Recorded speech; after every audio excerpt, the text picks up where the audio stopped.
Welcome to our channel Sai Amritavani. ఓం సాయిరామ్. సాయి బిడ్డలందరికీ నమస్కారం అండి. ఈరోజు బాబా గారు మనకి అందిస్తున్న సందేశం గురించి తెలియజేస్తున్నాను. నీవు కలలో కూడా ఊహించని విధంగా నీ జీవితం అనేది మారబోతుంది తల్లి. మంచి గడియలు మొదలయ్యాయి. తీపిని సిద్ధం చేసుకుని నాకు ప్రసాదంగా పెట్టి నీవు నీ కుటుంబంతో సహా ప్రసాదంగా స్వీకరించు.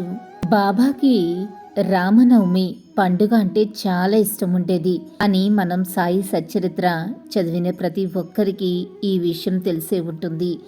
ఎన్నో పండుగలు ఉండగా రామనవమియే బాబావారు స్వయంగా చేసేవారు. ఎందుకు?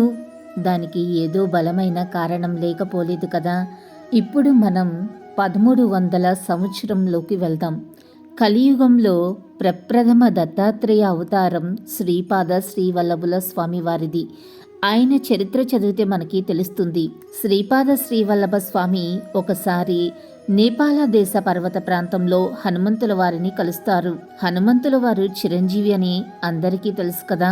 కలిసి ఆయన ఏమని చెప్తారంటే, నాయనా హనుమంత, నువ్వు ఎన్ని కోట్ల సార్లు రామ్ బీజాన్ని ఉచ్చరించావు లెక్కకు చెప్పలేము. నువ్వు సిలిధా నగరంలో హిందూ ముస్లిం సమైక్యత కోసం సాయిబాబా రూపంలో అవతారమెత్తాలి అంటారు. అల్ అనగా శక్తి, ఆ అనగా శాక్త, అల్లా అనగా శివశక్తుల సంయుక్త స్వరూపంలో నీవు జన్మించాలి అని చెప్పారు. దానికి హనుమంతుల వారు, సరే స్వామి, కానీ దేహబుద్ధితో నేను మీ సేవకుడైనా ఉన్నాను. జీవాత్మ బుద్ధితో మీ అంశనై గురుస్వరూపంగా ఉంటాను.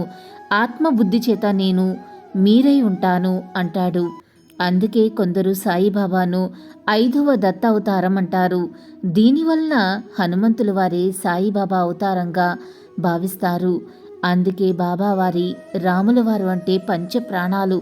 సాయి రామ్ అని పిలిస్తే ఆయన ఆనందపడిపోతారు. మొత్తం సాయి యొక్క చరిత్ర పరిశీలిస్తే ఆయన ఒక డాక్టర్కు, మద్రాస్ సమాజానికి చెందిన ఒక ఆవిడకు కూడా బాబా స్వయంగా రాముల వారిగా దర్శనమిచ్చారు.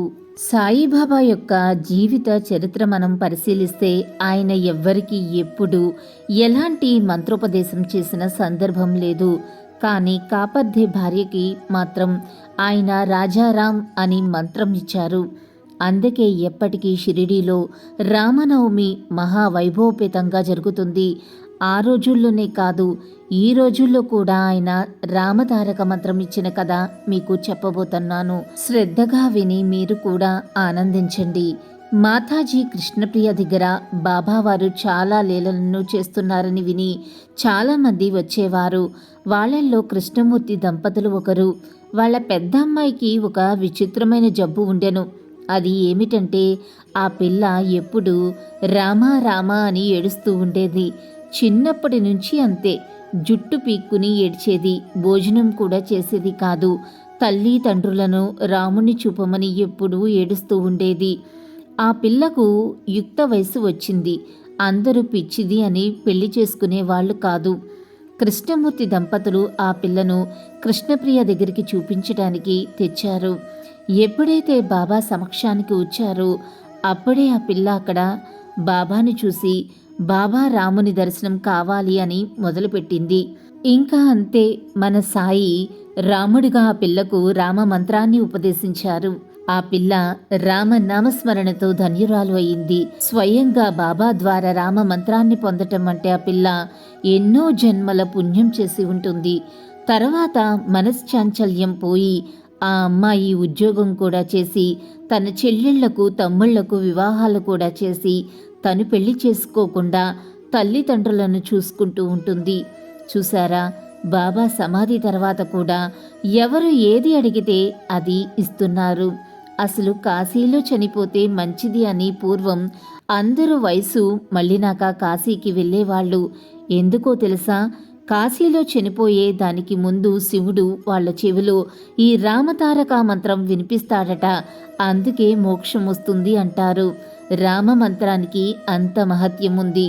అందుకని మనం కూడా బాబాకి ఎంతో ఇష్టమైన ఈ రామ మంత్రాన్ని మనం కూడా నిరంతరం జపించి బాబా యొక్క కృపకి పాత్రులవుతూ సంతోషంగా జీవిద్దాం. అల్లా మాలిక్, అల్లా అచ్చా కరేగా. ఓం సాయిరామ్. ఇలాగే బాబా గారి సందేశం రోజు వినాలి అనుకుంటే మన ఛానల్ని సబ్స్క్రైబ్ చేసుకుని సపోర్ట్ చేయండి. అంతవరకు సర్వే జన సుఖినో భవంతు. Thanks for watching.